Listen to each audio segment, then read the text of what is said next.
बेटा chapter start करेंगे हम कौन सा, केमिकल रिएक्शंस एंड इक्वेशन। थोड़ा सा ध्यान से पढ़ने वाला चैप्टर है, अच्छा चैप्टर है, गुड चैप्टर है, ठीक है ना। चैप्टर का नाम क्या है?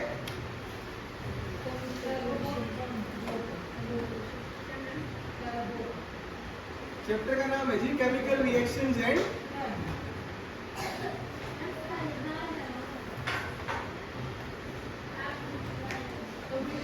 बेटा जब हम छोटी क्लासेस में थे ना तो हमने एक चेंजेस पढ़े थे दो टाइप के। कितने टाइप के चेंज होते हैं बेटा जी? दो टाइप के चेंज होते हैं। कौन से? One is the physical change, one is the physical change and second is the chemical change. बेटा तुम्हारे को मैंने एक कागज दिया, तुमने वो फाड़ दिया, क्या वो सोना बन गया? प्रॉपर्टी सेम है ना। एक होता है कागज, एक होता है फटा हुआ कागज। क्या फटा हुआ कागज तो कागज अलग है ना जी? नहीं है। लकड़ी थी, लकड़ी के टुकड़े कर दिए, काट दिया, क्या वो लकड़ी कुछ और बन गई? नहीं ना। तुमने लकड़ी में से दरवाजा बना दिया, क्या वो कुछ और बन गया? नहीं है। तो वो कैसा चेंज है? फिजिकल चेंज है। छोटे बच्चों में क्या होते हैं? मैंने पेपर पढ़ लिया, पता है फिजिकल चेंज है, बोलो सब चिपका के दिखाओ, चिपका के बात में नहीं, वो छोटे बच्चों को सिखाने के लिए ठीक है, लेकिन फिजिकल चेंज क्या होता है? जिसमें नो न्यू सब्सटेंसेस फॉर्म्ड, ठीक है ना, जिसमें no new substances formed,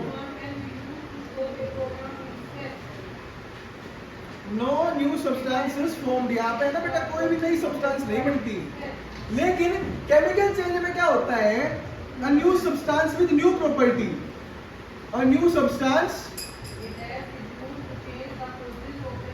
with new property is formed, a new substance with new property is formed।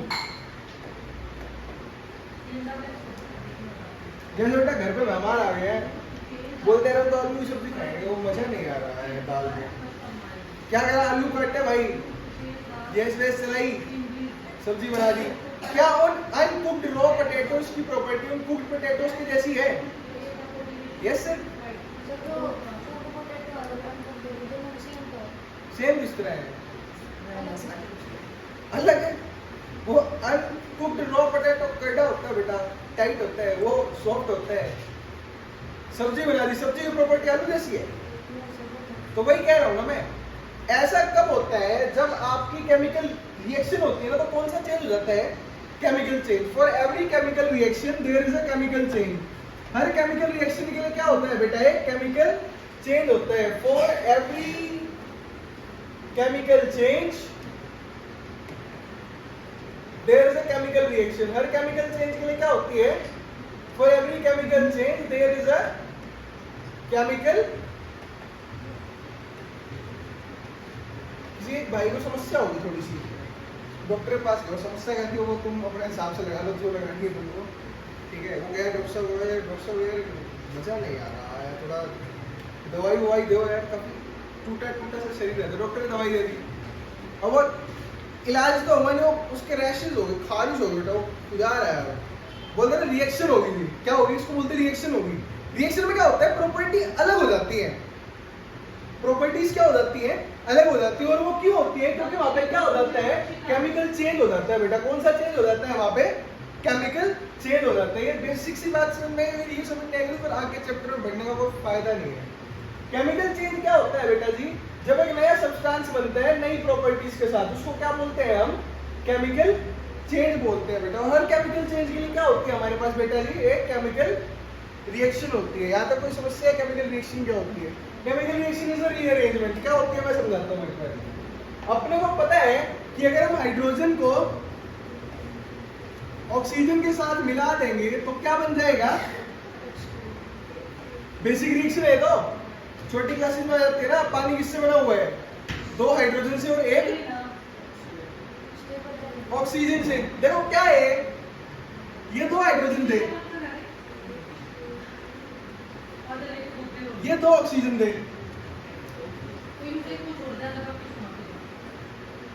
क्या हुआ? इन दो हाइड्रोजन के साथ क्या हो गया जी? ये एक ऑक्सीजन इधर चला गया, इन दो हाइड्रोजन के साथ एक ऑक्सीजन क्या चला गया, इसके पास चला गया, तो ये क्या बन गया H2O। बॉन्ड बॉन्ड उसके बारे में बात नहीं करेंगे भाई, कौन सा बॉन्ड किसका बनता है, बहुत बात की बात है। अभी सिर्फ अपने को ये समझना है केमिकल रिएक्शन में, अभी हमें सिर्फ कितना समझना है, केमिकल रिएक्शन जब होती है ना तो न्यू एटम नहीं बनता, न्यू एटम नहीं बनता, सिर्फ क्या होती है रीअरेंजमेंट होती है एटम्स की। क्या होती है एटम्स की रीअरेंजमेंट। क्या यहाँ पे हाइड्रोजन ऑक्सीजन में बदलता है, क्या ये ऑक्सीजन हाइड्रोजन में बदलता है, नहीं ना। बस होगा क्या, जो ये दो ऑक्सीजन थे ना, एक कटेगा किसके पास चला जाएगा, इनके पास चला जाएगा, जिससे क्या बन जाएगा H2O बन जाएगा। समझ में आया? वो बैलेंसिंग के टाइम पे ना हम एडजस्ट कर देते हैं। अभी सिर्फ इतना समझ रहे हैं कि केमिकल रिएक्शन में नया कुछ नहीं बनता, केमिकल रिएक्शन में नया कुछ नहीं बनता, सिर्फ क्या होती है रीअरेंजमेंट होती है। सिर्फ क्या होती है जी, रीअरेंजमेंट होती है। दो चीजें मैंने आप लोगों को बताई यहाँ पे, फिजिकल चेंज के बारे में बताया और केमिकल चेंज के बारे में बताया। Physical change is the change in which no new substance is formed. Physical change is the change in which no new substance is formed. Chemical change is a change in which a new substance with new properties is formed. एक नया substance जिसकी property क्या होती है, नहीं होती है, वो बनते हैं। और हर केमिकल चेंज के लिए हमारे पास क्या होती है, एक केमिकल रिएक्शन होती है। Now what is a chemical reaction, what is a chemical reaction? Chemical reaction is a rearrangement of atoms. Chemical reaction क्या होती है, सिर्फ एक रीअरेंजमेंट होती है एटम्स का। अब बेटा जी समझना पड़ेगा हमको, पूछना, अब इनको नाम तो कुछ देना पड़ेगा ना, ऐसे थोड़ी कहूंगा ये रिएक्ट हो गई ये बन जाएगा, क्या ये क्या वो, ऐसे तो नहीं होता। तो क्या होता है बेटा, जब भी आपका कोई एटम रिएक्ट करता है ना, कुछ बनाता है, जैसे यहाँ पे हाइड्रोजन है और ये ऑक्सीजन है, ये आपस में मिल रहे हैं ना, रिएक्ट कर रहे हैं ना, तो ये क्या हो जाएंगे रिएक्टेंट्स। ये क्या हो जाएंगे बेटा, reactants are the atoms or molecules that take part in chemical reaction to form a product. These are the elements or molecules that take part in a reaction,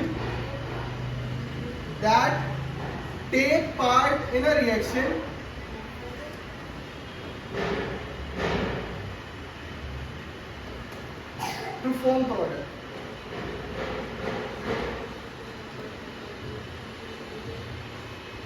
reactant समझ में आया? रिएक्टेंट वो atoms या molecules हैं जो एक reaction में हिस्सा लेते हैं और क्या बनाते हैं, क्या बनाते हैं, प्रोडक्ट बनाते हैं, जिसका प्रोडक्ट क्या होगा, इसका प्रोडक्ट हो जाएगा H2O। So this is a product, this is a product, ठीक है ना जी, ये क्या है, प्रोडक्ट है। These are the elements or molecules that are formed after the reaction of reactant.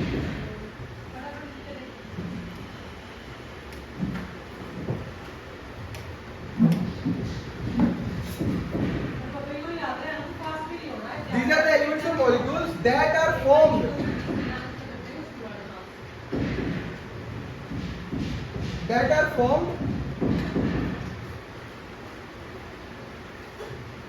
after the rearrangement of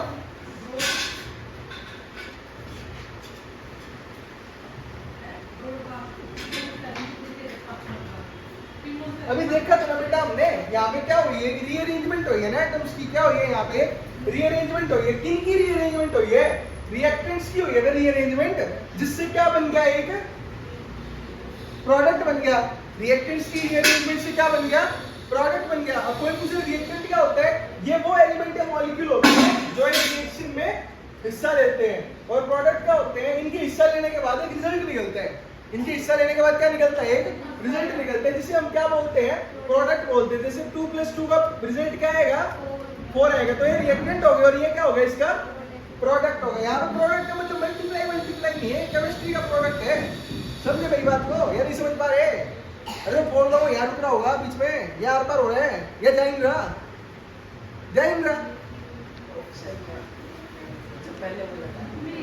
रुक रहा है ना बीच में, बस रुकना चाहिए।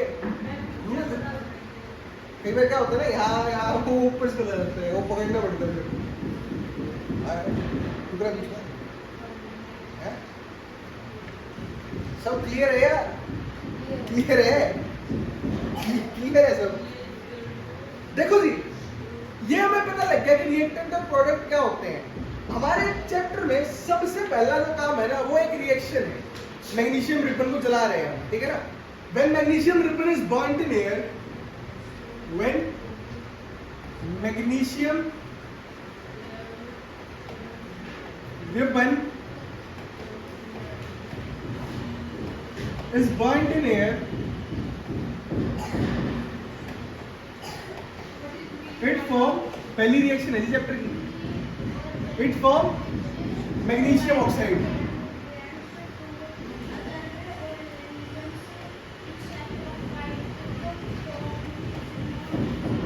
समझे नहीं क्या बोल रहे हैं? समझाता हूं।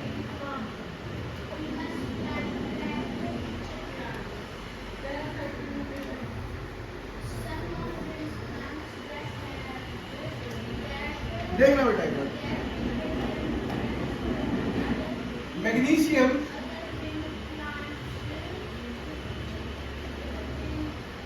Plus oxygen. देखो बेटा, किसी भी एलिमेंट के साथ ऑक्सीजन लगेगा ना, वो ऑक्साइड बना देगा। अगर मैग्नीशियम के साथ लग रहा है तो कौन सा ऑक्साइड बनेगा? Magnesium oxide. अगर कैल्शियम के साथ लगेगा तो किसका ऑक्साइड बनेगा? Calcium oxide. एल्यूमिनियम के साथ लगेगा तो एल्यूमिनियम ऑक्साइड। ये बात ध्यान रखने वाली है। बोल भाई, मैग्नीशियम के साथ लगेगा तो क्या बनेगा? एल्यूमिनियम के साथ लगेगा तो क्या बनेगा? कैल्शियम के साथ लगेगा तो क्या बनेगा? ये बात ध्यान रखने की बेसिक सी बात है। धीरे धीरे बोलोगे 4-5 बार अपने आप याद हो जाएगी।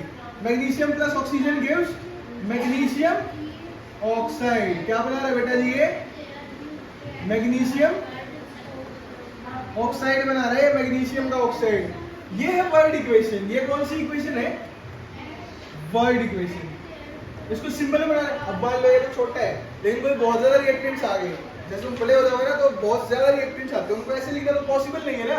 तो हमने सिंबॉलिक फॉर्म बनाई थी। कौन सी फॉर्म बनाई थी बेटा? सिंबॉलिक। और आमतौर पे हमारे सिलेबस में 10th क्लास में सिंबॉलिक से वर्ड है और वर्ड से सिंबॉलिक। हमको दो काम करने हैं इस चैप्टर में, वर्ड से सिंबॉलिक और सिंबॉलिक से वर्ड रिएक्शन बनानी है। मैग्नीशियम का सिंबल क्या होता है जी? Mg। ऑक्सीजन का क्या होता है? वैसे तो O होता है, लेकिन यहाँ पे मॉलिक्यूलर फॉर्म में लेनी है O2। और ये रिएक्टेंट का प्रोडक्ट क्या बन गया आपका? MgO। अगर कोई पूछ ले ये क्या है, ये है रिएक्टेंट्स, बताएंगे, सब बताएंगे। ये कौन है? रिएक्टेंट। और ये क्या है जी? ये आपका प्रोडक्ट है। अब कुछ खास बातें हैं। क्या है वो खास बातें, वो देखना एक बार।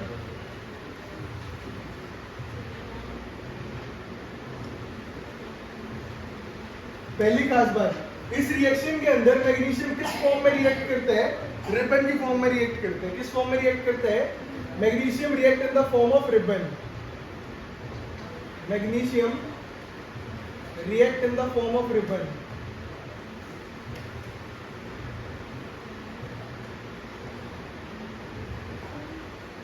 दूसरा, इस रिएक्शन के अंदर है ना, मैग्नीशियम के ऊपर एक लेयर जम जाती है अपने आप, because it is reactive metal. Oxide की लेयर जम जाती है। अगर उसको हम रब नहीं करेंगे ना, हटाएंगे नहीं, तो वो जलेगा नहीं। तो इस रिएक्शन को करने से पहले हमें क्या करना पड़ता है? We need to rub magnesium ribbon with sandpaper. क्यों? To remove the layer of protective oxide, ठीक है ना। We need to remove the magnesium ribbon to remove protective layer of oxide.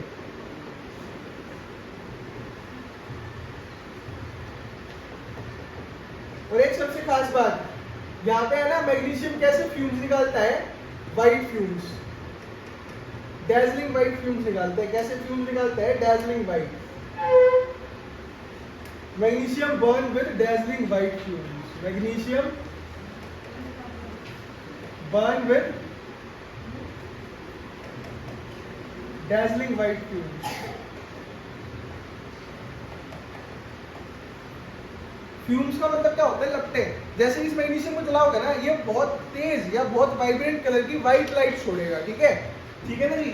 Magnesium को ऑक्सीजन के साथ react करवाया तो उसने क्या बना दिया? मैग्नीशियम ऑक्साइड बना दिया। Mg+O2 यहाँ पे क्या है जी? आपके रिएक्टेंट्स है, और MgO क्या बन गया यहाँ पे? प्रोडक्ट बन गया। क्या मैग्नीशियम ऑक्सीजन में कन्वर्ट हुआ है?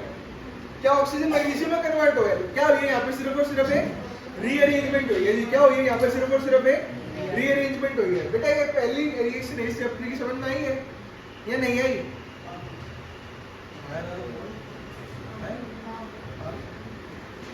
समझ में आई जी? अब इस चैप्टर में जब हम आगे चलेंगे, नोट करना किसी को, इसमें है वैसे ही मिनट में है, कोई दिक्कत नहीं है। अगर पीपीटी को करना चाहे तो पीडीएफ भिजवा दूंगा।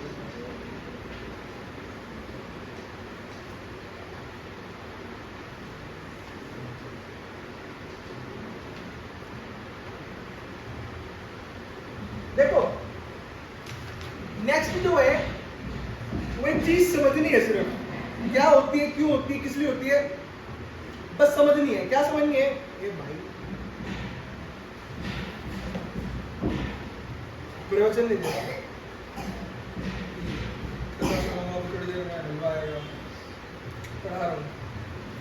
ठीक है ना?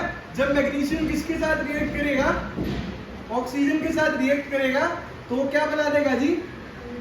Magnesium oxide. एक तो बोलना करो बेटा, बिना बोले केमिस्ट्री नहीं आएगी। मैं फिर कह रहा हूँ, बिना बोले केमिस्ट्री नहीं आएगी। बायो आ जाएगी, बायो रट्टा मारना, फिजिक्स में पेन चलाना होता है, ये बिना बोले नहीं आती। इसकी समस्या है, क्या करें? ठीक है ना? जिस प्रकार से किसी आदमी को तुम बुलाओगे नहीं, भैया इधर आना, वो नहीं आएगा।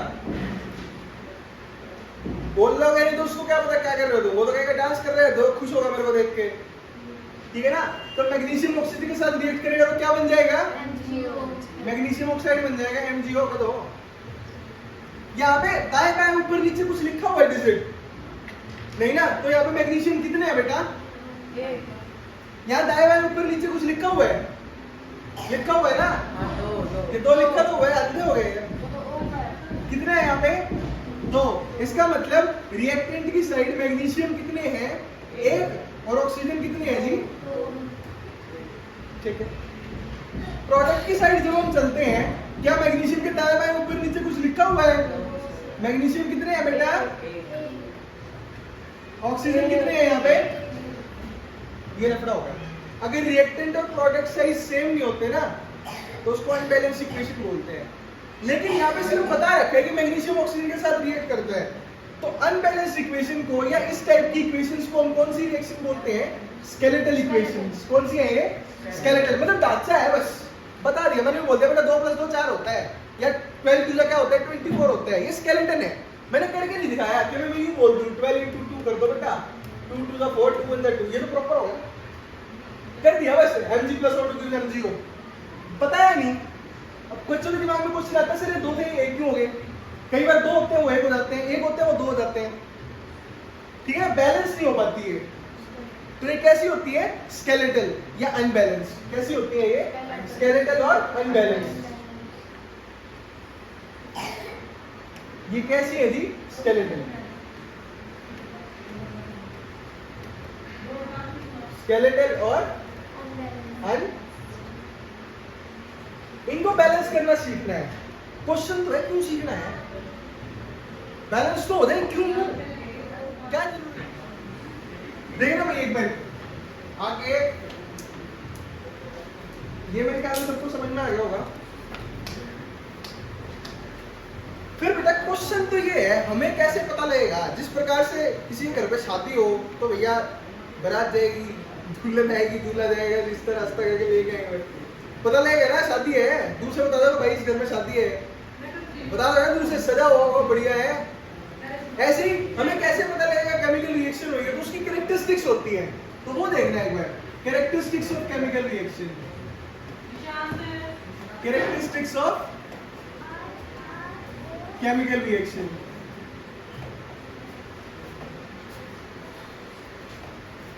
Characteristics of chemical reaction. कैसे पता लगेगा कोई केमिकल रिएक्शन हुई है? हाँ जी, कैसे पता लगेगा? क्या करेंगे? पहला चेंज इन स्टेट। उसकी स्टेट क्या हो जाएगी? देखना जी ध्यान से, स्टेट के लिए ना स्टेट सिंबल्स होते हैं, स्टेट के लिए SLG, स्टेट के लिए क्या होते हैं, स्टेट सिंबल्स होते हैं बेटा, स्टेट के लिए क्या होते हैं, स्टेट सिंबल।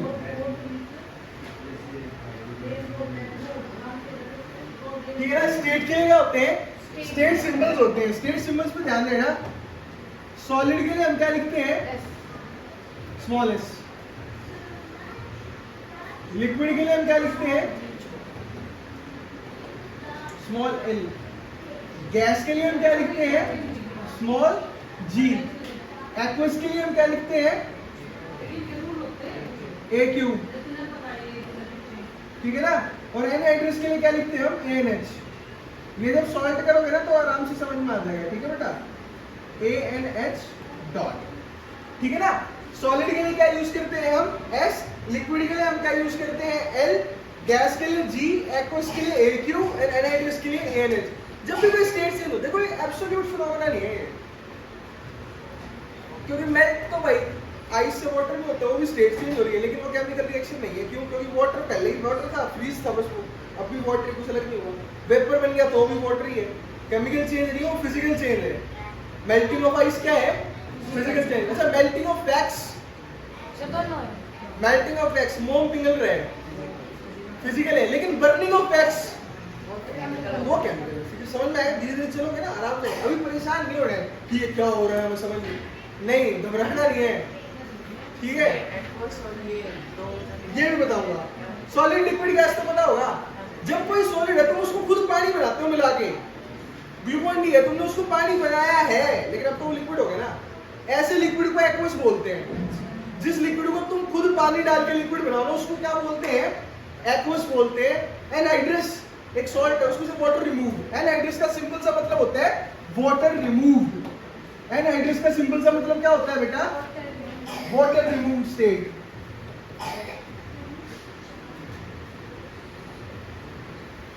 ठीक है ना।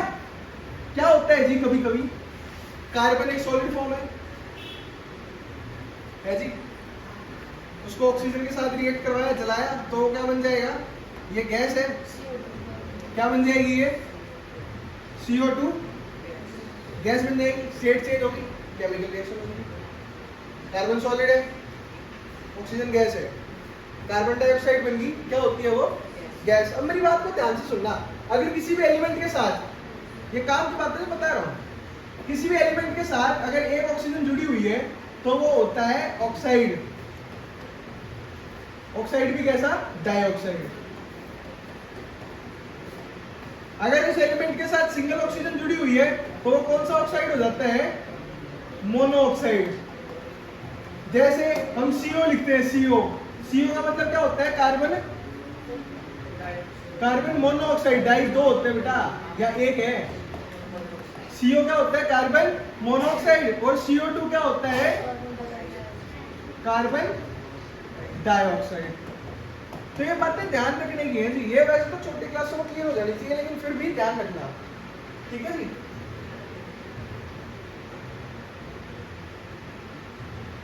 C+O2 give rise to CO2। ऐसे ही हमने दूसरी रिएक्शन लिखी, H2 एक गैस है, ऑक्सीजन एक गैस है, क्या बन गया, H2O एक लिक्विड बन गया।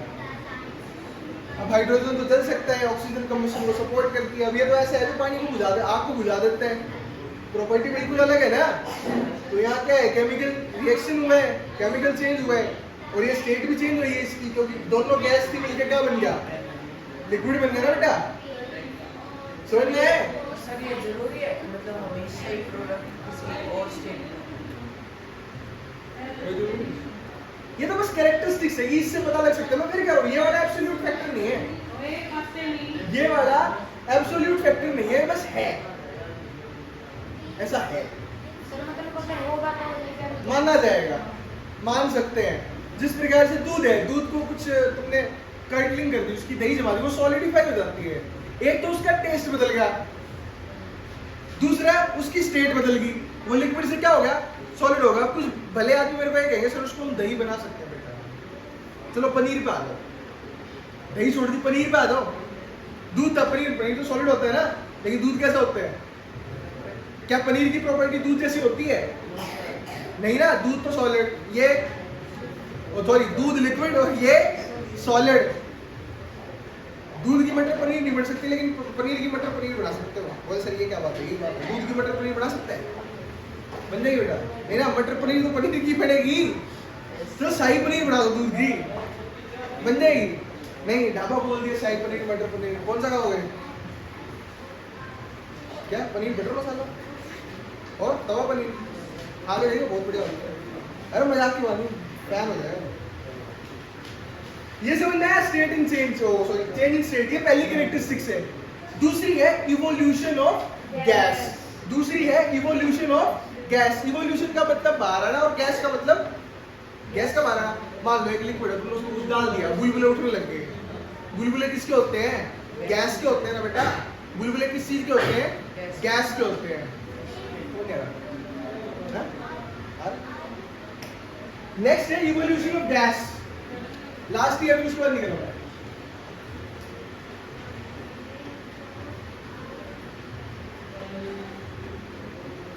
Evolution of gas. देखो बेटा, जब हम जिंक ग्रैन्युल्स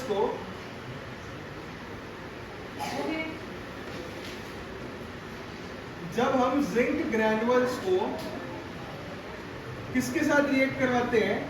सल्फ्यूरिक एसिड के साथ रिएक्ट करवाते हैं बेटा, तो वो क्या निकालता है? एक तो सॉल्ट बना देता है, जिंक सल्फेट। क्या बना देता है बेटा वो?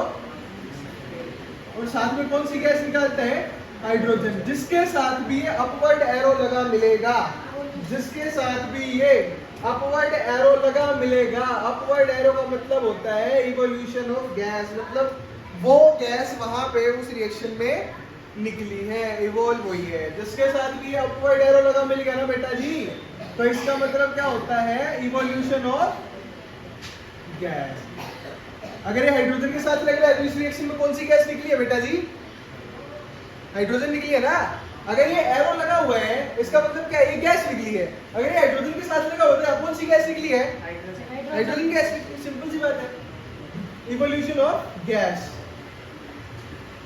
ठीक है ना जी। तो जिंक ग्रैन्युल्स Zn plus H2SO4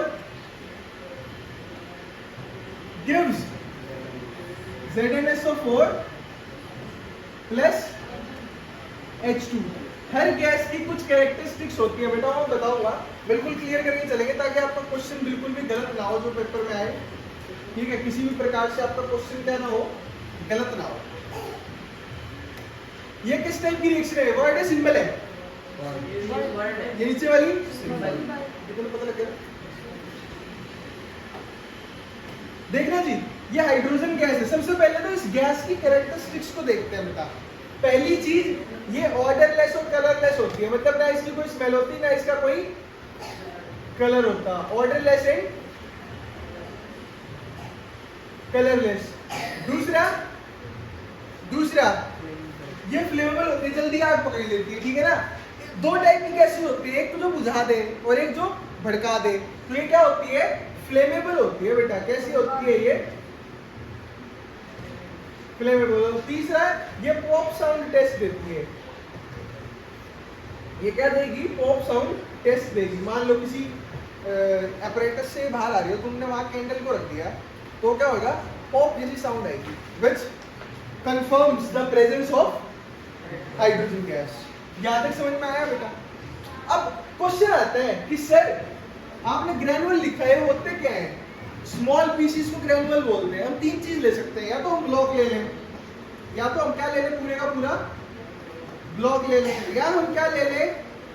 ग्रैनुअल ले लें, या हम क्या ले लें? पाउडर ले लें। अब जब भी गैस निकलती है ना बेटा, अगर हाइड्रोजन लिखा हो ना तो उसको बोलते हैं फिजिंग। हाइड्रोजन के साथ क्या लिखा मिलेगा? फिजिंग। हाइड्रोजन के साथ हमेशा आपको क्या लिखा मिलेगा? फिजिंग लिखा मिलेगा। और CO2 के साथ ब्रिस्क एफरवेसेंस। ठीक है ना। हाइड्रोजन के साथ हमेशा आपको क्या लिखा मिलेगा? फिजिंग। और CO2 के साथ आपको क्या लिखा मिलेगा, ब्रिस्क एफरवेसेंस। ये ट्रिक बता रहा हूँ क्वेश्चन पता करने की, ब्रिस्क एफरवेसेंस। तो अगर आप पूरा ब्लॉक लोगे तो मेरे को सिंपल सी बात बताना, फिजिंग आपकी ज्यादा होगी कम होगी? कम होगी ना। छोटी चीज को तोड़ना आसान होता है, बड़ी चीज को तोड़ने में समय लगेगा। तो ब्लॉक के अंदर आपकी फिजिंग क्या होगी, मिनिमम। इसमें फिजिंग आपकी क्या होगी बेटा जी, मिनिमम होगी। और यहाँ पे आपकी फिजिंग क्या होगी, मॉडरेट। यहाँ पे आपकी फिजिंग क्या होगी, मॉडरेट होगी बेटा। यहाँ पे आपकी फिजिंग क्या होगी, मॉडरेट होगी। यहाँ पे आपकी फिजिंग क्या होगी, मैक्सिमम। यहाँ आपकी फिजिंग क्या होगी बेटा जी,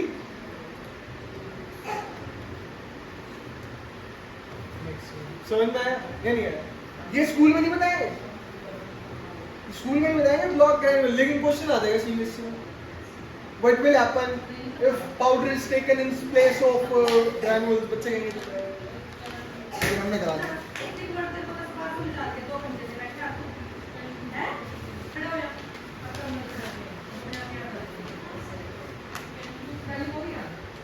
ठीक है ना। अब दूसरा क्वेश्चन एक और आता है। क्या क्वेश्चन आता है,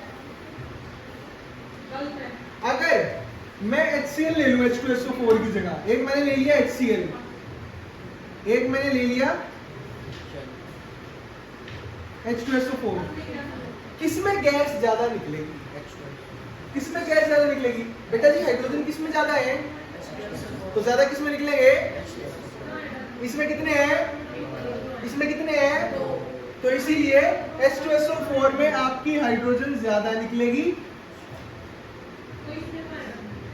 और इसमें क्या निकलेगी? स्कूल में सिर्फ इतना बता के छोड़ देंगे, इतना बता के कह देंगे ठीक है जी टाटा बाय बाय। क्या बताया इससे आगे किसी स्कूल में? ये भी नहीं बताया। कहाँ जाता है बेटा?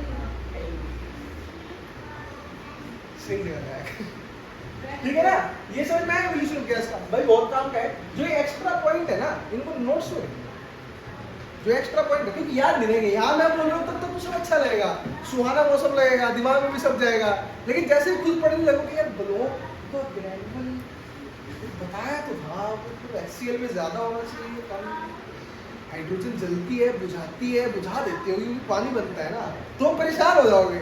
फिर तो लिख लो, नोट्स में लिख लो, जो दिए ना बुकलेट। और कोई बच्चे ये बोलता सर मतलब बिल्कुल साफ रखनी है ऊपरी को, उसकी इच्छा भाई। आज के लिए इतना ही, धन्यवाद।